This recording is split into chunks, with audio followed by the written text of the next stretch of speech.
24절에 보니까 아브라함이 블레셋 사람의 땅에서 여러 날을 지냈더라 이렇게 돼 있죠. 아비멜렉은 블레셋 사람의 왕이에요.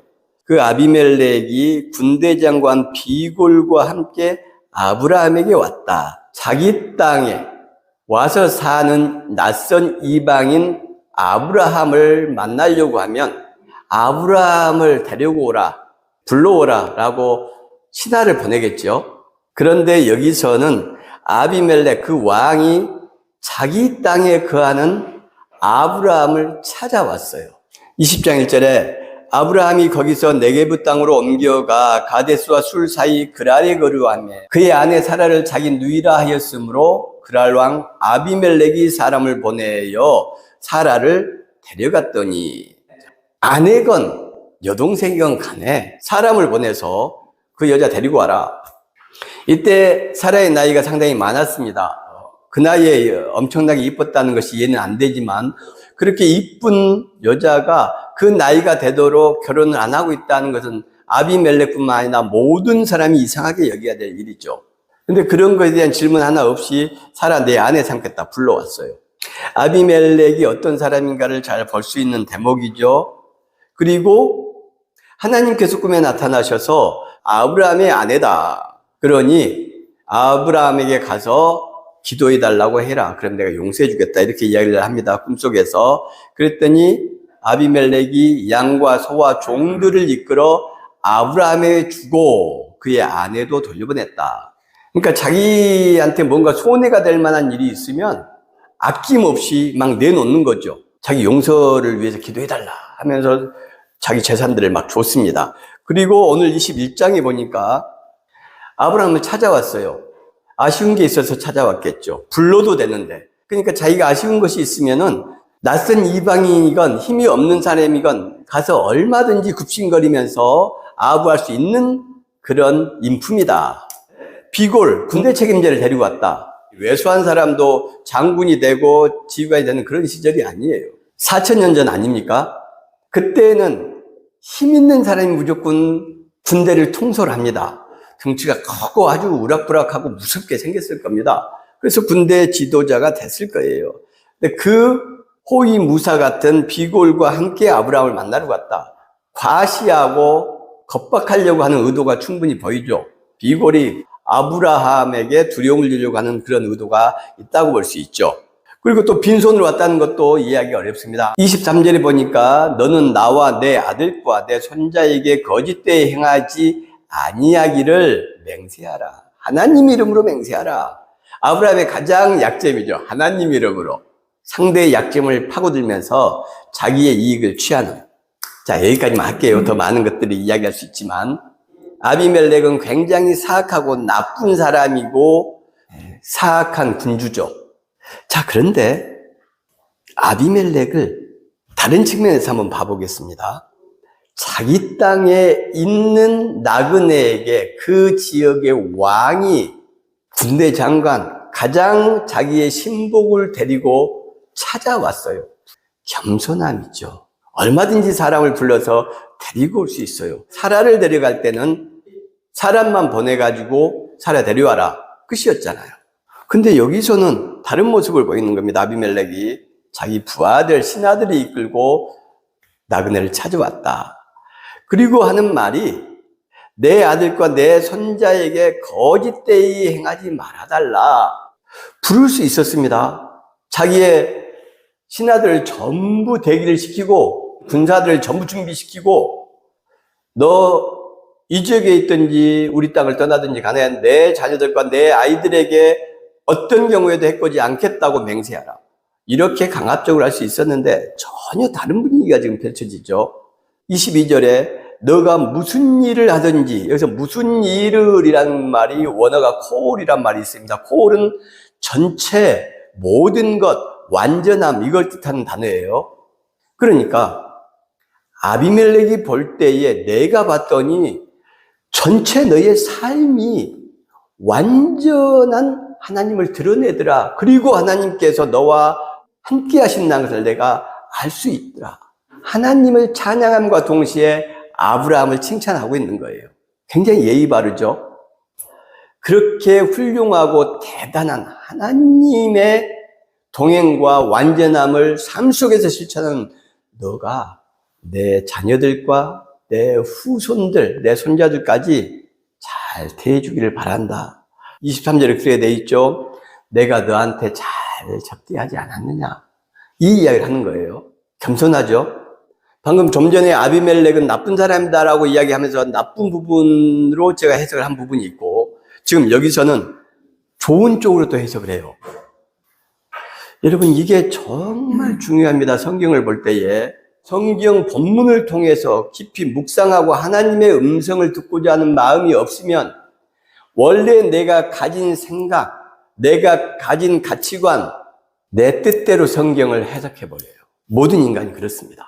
모든 인간이. 내가 그전에 듣고 보았고 경험했던 것, 그것이 진실이거나 아니거나 상관이 없어요. 실제로는 잘못된 건데 자기는 옳다라고 믿는 겁니다. 그래서 자기 편향, 자기 확신을 가지고 성경을 보고 성경을 자기 마음대로 해석해버리는 거예요. 그러니까 방금 똑같은 아비멜렉을 놓고서 완전히 다르게 해석할 수가 있는 겁니다.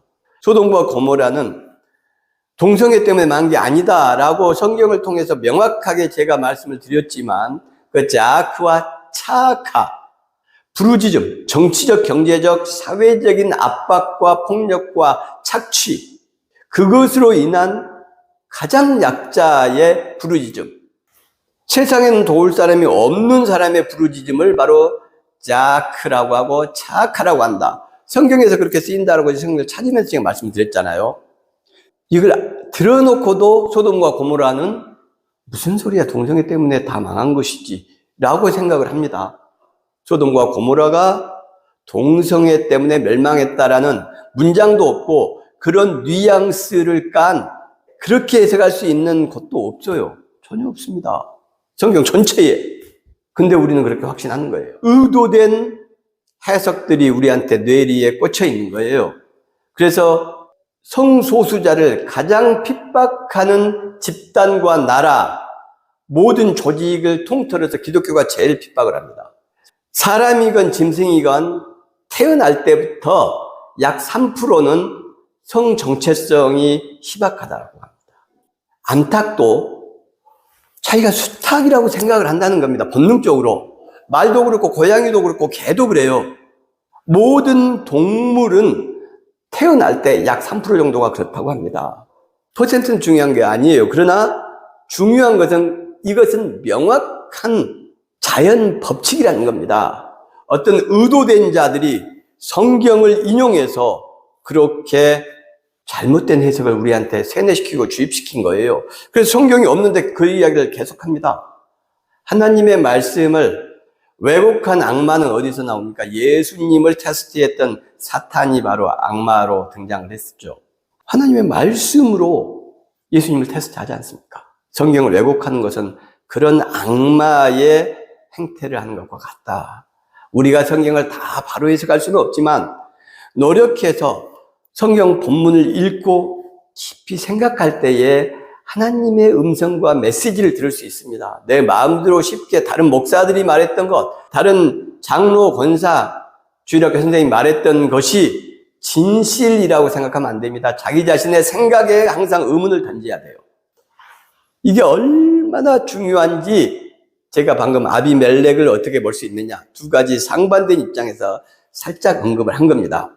이방인 낯선 사람을 왕이 찾아왔다는 것은 굉장히 겸손하다는 이야기입니다. 아브라함의 용맹성과 그 덕성과 또 그 번창한 세력에 대해서는 들었을 겁니다. 왕이 조사단을 안 보낼 리가 없죠. 들어보니까 아브라함이라고 합니다. 그러면 아브라함은 그 전에 그 엘라만 그 놀라움의 일행을 쳐부셨다는 그 사람 아니야? 예, 맞습니다. 그 대단한 사람이 우리 지역에 왔네. 뭐 이런 정보를 수집하고 소문도 듣고 했겠죠. 그랬는데 그랄 지역에서 사는 아브라함의 삶을 본 거예요. 그러니까 소문을 들었는데 소문보다 더 대단한 겁니다, 아브라함이. 그래서 그의 삶이 완전히 하나님과 동행하지 않으면 그렇게 할 수 없을 만큼 사람이 인품이 고귀하고 약자를 돌보고 이웃들에게 희생하는 삶을 보이면서 힘있고 용맹스러운 거예요. 지혜로운 거예요. 그러니 그 아브라함에 대한 존경심과 사랑이 있었고, 물론 두려움도 있었습니다. 그래서 비골과 함께 찾아온 것이다. 두려움이 있었기 때문에 내 아들과 내 손주들에 대해서 위해를 가하지 않고 해를 끼치지 않도록 나하고 계약을 맺자, 이렇게 찾아온 거 아닙니까? 하나님이 너와 함께 계시다. 하나님이 우리와 함께 계시다. 이게 임마누엘이라고 하죠. 하나님이 우리와 함께 하십니다. 하나님이 여러분과 함께 하신다고 믿으시면 아멘 합시다. 이런 식으로 가요. 하나님이 나와 함께 하신다고 내가 큰 소리로 외치고 아멘 하면 하나님이 나와 함께 계시는 겁니까? 하나님이 나와 함께 하신다라는 것은 내 고백으로 증명되는 것이 아니고 나의 삶을 본 타인의 고백에서 증명되는 겁니다. 아비멜렉이 아브라함의 삶을 보고 하나님이 너와 함께하고 계신다. 완전히 함께 하신다. 너의 삶 전체에 함께 하신다. 모든 일에. 이렇게 고백하잖아요. 이것이 진정한 신앙인 겁니다. 입으로 하나님이 나와 함께 하신다. 나는 하나님의 자녀다라고 외친다고 해서 하나님의 자녀가 되는 것도 아니고 하나님 나와 함께 하는 것도 아닙니다. 그러면 하나님이 나와 함께 하신다는 것, 내가 하나님의 자녀라는 것은 무엇으로 증명할 수 있습니까? 입이 아니에요. 자기 세뇌와 자기 확신이 아닙니다. 내 삶, 언행을 보고 다른 사람이 고백하게 해야 돼요. 하나님의 아들 예수 그리스도께서 뭐라고 이야기합니까? 마태복음 5장 한번 보겠습니다. 이같이 너희 빛이 사람 앞에 비치게 하여 그들로 너희 착한 행실을 보고 하늘에 계신 너희 아버지께 영광을 돌리게 하라. 아멘. 너희의 착한 행실을 보고 타인이, 내 이웃이 너희의 삶을 보고 하늘에 계신 너희 아버지 하나님께 영광을 돌리게 하라. 이 말씀을 아브라함이 실천을 했던 거예요. 25절에 보니까 아비멜렉의 종들이 아브라함의 우물을 빼앗은 일에 관하여 아브라함이 아비멜렉을 책망하며, 이렇게 돼 있죠. 아브라함의 종들이 우물을 팠습니다. 그런데 아비멜렉의 종들, 부하들이 와서 우물을 다 뺏었어요. 아브라함은 그런 것에 대해서 아비멜렉에게 저항하거나 항의하거나 하지 않았어요. 누가 그리하였는지 내가 알지 못하노라. 너도 내게 알리지 아니하였고, 참고 양보하고 그냥 넘어갔다라는 겁니다. 아브라함이 힘이 없어서요? 아닙니다. 여러분, 아브라함이 어떤 사람인지 우리 14장에서 엘람 제국의 그돌라오멜 동맹군을 쫓아가서 다메섹까지 아주 먼 거리를, 150km 이상 되는 먼 거리를 318명을 이끌고 마므레 삼형제 연합군과 함께 쳐부셨잖아요. 아브라함은 대단한 사람입니다. 그보다 한참 뒤의 일이에요. 아브라함은 더 많은 사병이 있었을 것이고 더 많은 무리를 거느렸을 겁니다. 작은 지역왕 아비멜렉 정도가 아브라함을 힘으로 어떻게 할 수 있는 그런 정도는 아니었을 것으로 보여요. 아브라함의 힘과 조직이 만만하지 않았다. 따지고 사과를 받아낼 수 있고 상대가 사과 안 하면 군사를 일으켜서라도 제압할 수 있는 능력이 있었다라는 거예요. 그런데 아브라함은 감내하고 양보하고 인내했다는 겁니다. 그런데 마침 아비멜렉이 찾아와서 이제 내 후손들과 너희 후손들과 잘 지냈으면 좋겠다. 우리 계약을 맺자라고 하니까 오케이, 그건 좋아. 그런데 이야기할 게 있어. 너희 종들이, 너희 부하들이 내 우물 다 메꾸고 이렇게 했어. 그러니까 아비멜렉이 그런 일이 있어서 난 몰랐는데, 그리고 너도 나한테 말 안 했잖아. 내가 이제 알게 됐다. 미안하다. 사과한다. 자, 여기서도 아비멜렉의 솔직함과 겸손함을 볼 수가 있죠. 상당히 괜찮은 사람이에요. 앞에 사라 사건도 꿈에 하나님께서 나타나셔서 사라를 돌려주라. 그건 아브라함의 아내다. 이렇게 말씀을 하시죠. 그랬더니 아비멜렉이 하나님, 저는 아무 짓도 안 했습니다. 저는 아브라함의 유동생이라고 그가 그래서 제가 아내를 삼으려고 한 것뿐입니다 라고 이야기하죠. 그리고 양과 소를 많이 보냅니다. 아주 몰상식하고 자기밖에 모르는 그런 사람이 아니에요.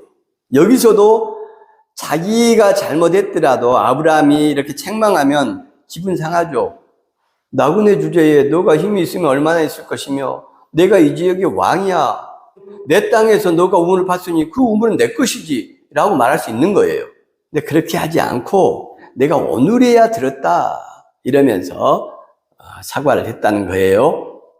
아브라함이 양과 소를 가져다가 아비멜렉에게 주고 이렇게 돼 있죠. 자, 이것도 재밌습니다.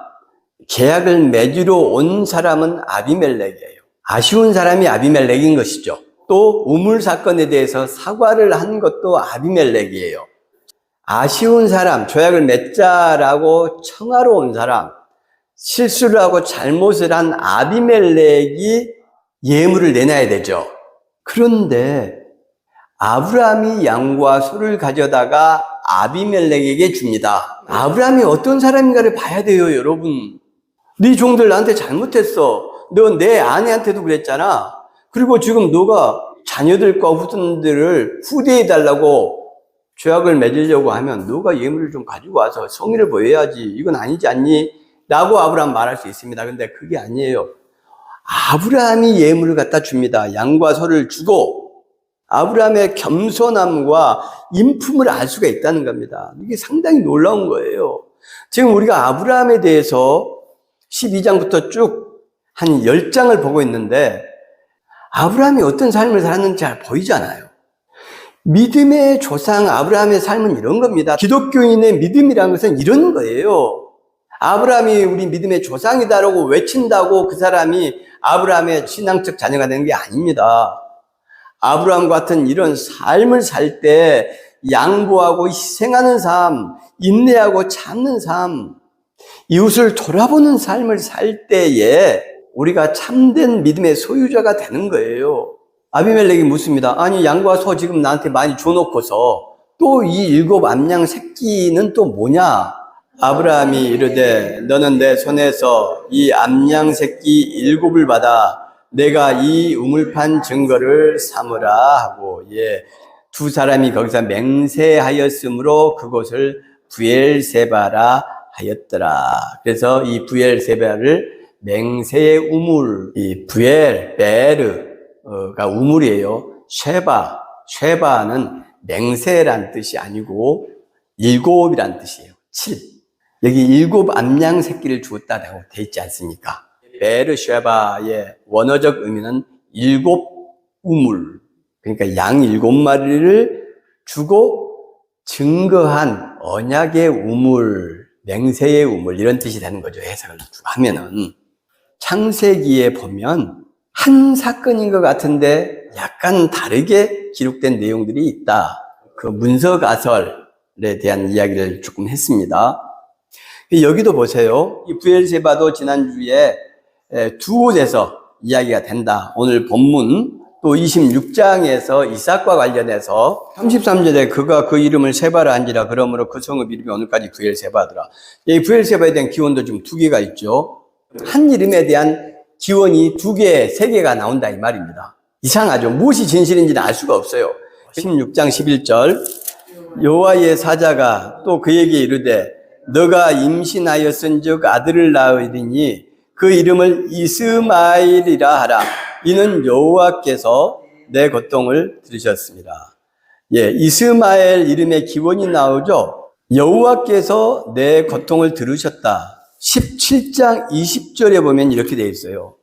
이스마엘에 대하여는 내가 너 말을 들었나니 내가 그에게 복을 주어 그를 매우 크게 생육하고 번성하게 할지라. 샤마라는 말이 들었다라는 뜻입니다. 엘은 하나님이죠. 그러니까 하나님께서 들으셨다 이 뜻이 이스마엘이에요.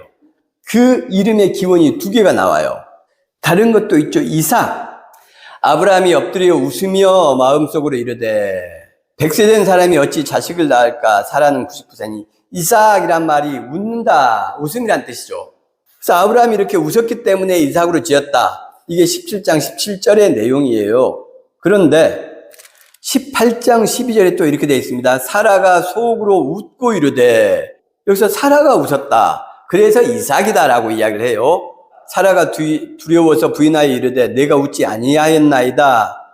천사들이 아니라 너가 웃었다. 그래서 이삭이 됐다. 21장 6절에도 보면 하나님이 나를 웃게 하시니 듣는 자가 다 나와 함께 웃으리로다 해서 이삭으로 했다. 이삭이라는 웃음이라는 이름을 짓게 된 그 기원이 세 개가 나오죠. 무엇이 진실일까요? 그러니까 성경에서 어떤 사건의 진실을 찾으려고 하는 것은 매우 어리석은 짓이다라고 제가 늘 말씀을 드리죠. 우리 이게 명확히 알아야 됩니다. 성경은 인간이 기록한 것이고 오류와 실수가 있어요. 오류가 없다라고 이야기하면은 그냥 우김질입니다. 하나님의 말씀은 오류가 없다. 하나님의 말씀의 모류성 이렇게 외는 것은 그것은 미신을 믿는 것하고 전혀 다른 게 없습니다. 왜 진실을 외면하면서 신앙생활을 합니까? 하나님을 믿는다는 분들이, 진리를 쫓는다는 분들이 모르면 내 생각, 내 확신이 옳은 것인가를 공부를 통해서 검증을 해야 되는 겁니다. 그게 지적인 발전, 신앙적인 발전을 이뤄요. 나와 생각이 틀리면 저 사람이 틀렸어라고 말한 것은 오만하고 잘못된 확신에 불과한 거예요. 그런 사람들이 맹신으로 흐르고 광신자가 되는 겁니다. 그래서 자기 확신이 옳으니까 정광훈을 쫓아다니는 것이고 자기를 성찰할 수 있는 능력이 없으면 동물과 다를 게 없죠. 자, 이렇게 이삭에 대한 이름도 여러 가지의 그 기원이 나와요. 19장 20절에 보면 이렇게 되어 있습니다. 보소서 저 성읍은 도망하기에 가깝고 작기도 하오니 나를 그곳으로 도망가게 하소서. 그러므로 그 성읍 이름이 소알이다. 소알이란 말이 작다라는 뜻입니다. 저 성읍은 도망하기 가깝고 작기도 하오니 여기서 작다란 말이 나오죠. 그래서 작다는 뜻의 소알. 그랄 목자들이 이삭의 목자와 다투어 이르되 이 물은 우리의 것이라며 이삭이 그 다툼으로 말미암아 그 우물 이름을 에세. 어떤 사람의 이름이나 지역의 이름의 기원을 자꾸 설명을 해요. 이게 무슨 말일까요? 할아버지의 이름이 아브라함인데 그 이유는 이거야. 할머니의 이름이 사라였는데 사라라고 하나님께서 이렇게 말씀하셨어. 이런 식으로 사람의 이름과 지역의 이름에 대한 기원을 자꾸 설명을 해줘요. 이건 뭐 같습니까? 예전에 전설의 고향 기억나시나요? 그래서 이곳 이름을 용두암이라고 했다. 이러면서 전설의 고향이 끝났었죠. 민족의식을 고치시키고 하나님 신앙을 고치시켜 주기 위한 목적으로 이런 내용이 들어갔다는 겁니다. 성경이 인간의 기록이라는 거예요. 목적과 의도를 가진 기록이다. 시대적 상황과 배경이 있죠. 목적과 의도가 있다는 것은 대상이 있는 거고, 인간의 기록이라는 것은 필연적인 오류성을 담고 있는 겁니다. 성경에 오류가 있다는 말이냐? 그렇습니다.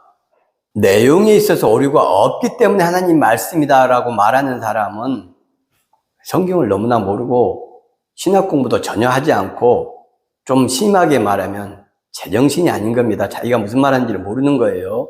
성경을 공부하고 신학을 공부하고 성경 읽어보면 수도 없이 오류가 있습니다. 그러면 어떻게 하나님의 말씀이냐? 하나님의 말씀됨은 기록의 무오류성에 있는 것이 아니고 이 말씀이 우리의 삶에 실제로 살아서 하나님의 능력을 보이느냐?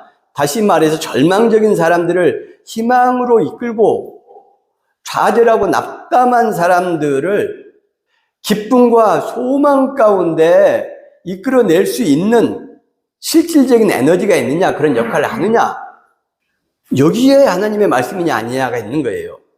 인간의 기록성에 있는 것이 아니고 하나님께서 역사하시느냐, 이 말씀 위에. 이것이 정말 중요합니다. 여러분, 우리는 하나님의 자녀인가요? 저는 그렇다고 확신합니다. 그러면 저는 세상 믿지 않는 사람들보다 윤리적이고 도덕적인가요? 그렇지 않습니다. 그들보다 똑똑한 거예요? 그렇지 않습니다. 그들보다 깨끗하고 순수한가요? 전혀 그렇지 않습니다. 훨씬 더럽고 훨씬 어리석고 훨씬 비윤리적이에요. 그런데 어떻게 하나님의 자녀가 되었냐고요? 하나님께서 자녀를 삼으신 겁니다. 저같이 어리석고 게으르고 부족하고 비윤리적인 사람을 통해서 하나님의 말씀을 깨닫게 하시고 가난하고 어려운 가운데서도 외로운 길을 갈 수 있는 힘과 용기를 주시는 거예요. 그분이 하나님이신 것이고 그래서 우리가 하나님의 자녀가 되는 겁니다. 하나님의 말씀도 마찬가지예요. 오류가 없기 때문에 하나님의 말씀이 되는 게 절대 아니다. 중요한 것은 하나님께서 말씀으로 인정하시냐 아니냐. 성경은 오류가 없어. 1.1에게 오류도 없다고 돼 있잖아. 그래 하나님 말씀이야. 그렇게 우김질로 이게 하나님의 말씀인 것이 증명됩니까? 그런 우김질 그리고 다른 사람을 향한 비판 그걸로 하나님의 말씀임이 증명되는 게 아니고 그런 행태로 인하여 하나님의 말씀이라는 것이 오히려 비난받고 조롱받습니다. 그러니 성경이 하나님의 말씀인 것을 증명하려면 입으로 하나님 말씀이야 오류가 없어라고 우기지 말고 성경이 하나님의 말씀인 것을 살아내세요. 그것이 성경이 하나님의 말씀임을 증명하는 것입니다. 자기가 가진 시간을 어려운 사람들한테 바치세요. 하나님의 아들 예수 그리스도처럼 그것이 성경이 하나님의 말씀임을 믿는 것입니다. 자기의 돈을 자기보다 가난한 사람들을 위해서 쓰세요. 그것이 하나님의 말씀임을 믿는 사람의 믿음이에요. 아브라함이 그 땅 이름을 여호와 이레라 하였으므로 오늘날까지, 오늘날이죠. 지금 이걸 편집한 시기가 있는 거예요. 그 여호와 이레라고 했는데 오늘날도 사람들이 이르기를 여호와의 산에서 준비되리라. 그러니까 왜 여호와 이레가 되었냐면 하나님께서 이삭 대신 어린 양을 준비해 놓으셨다. 그래서 이 지역의 이름이 여호와 이레야. 이렇게 그 이름의 기원을 지금 설명하는 것이죠. 땅의 이름과 사람의 이름의 기원을 설명하는 설화와 전설, 이야기로 가득 차 있다. 이걸 알 수가 있어요. 제가 방금 설화와 전설과 이야기라고 했습니다. 이름에 대한 정확한 역사적 사실을 기록한 게 아니에요. 마치 손주들에게 여식고개에 대해서 설명하는 할머니 같은 마음으로 이렇게 이야기를 하는 겁니다. 그래서 여식고개에는 어둡고 대나무도 있고 음침하고 비탈지고 길이 험하니까 조심해야 된다. 여우가 나올지도 몰라. 이렇게 이야기를 하는 겁니다. 그래서 지금 아이들은 그 여식고개를 지나고 오르고 내릴 때에 조심스럽게 넘어지지 않도록 그렇게 걷는 것이죠. 아브라함이 이런 양보와 인내와 희생의 삶을 또 보였다. 그리고 내가 내게 큰 복을 주고 내 씨가 크게 번성하여 하늘의 별과 같고, 즉 6번째 축복이 다시 나옵니다. 이게 마지막 축복이에요. 마지막 축복. 근데 이 22장 1절에 그 일 후에 하나님께서 아브라함을 시험하시고 이런 마지막 축복을 이야기하셨다. 그 일이란 것은 이 아비멜렉 사건을 이야기하는 겁니다. 아비멜렉과의 계약 사건, 우물 이야기에 통해서 아브라함이 얼마나 겸손하고 인격적이고 자비롭고 인내하는 삶, 희생하는 삶, 양보하는 삶을 살았는지를 보여준 이후에 하나님께서 마지막 축복을 하셨다 이거예요. 모리아산 사건도 아브라함이 자기 희생과 자기 인내가 극단적으로 표출된 내용이죠. 자기 희생과 자기 인내. 하나님한테 자기 목숨보다 훨씬 귀한 아들을 바쳐야 되는 그 신앙적인 극한의 고통과 아픔을 받아들이는 아브라함. 이게 겸손이고 이게 낮아짐이고 인내심이고 신앙의 확실성이죠. 그런 자기 희생 끝에 마지막 6번째 축복도 반복된다. 축복의 법칙이 다시 한번 확인되는 거예요.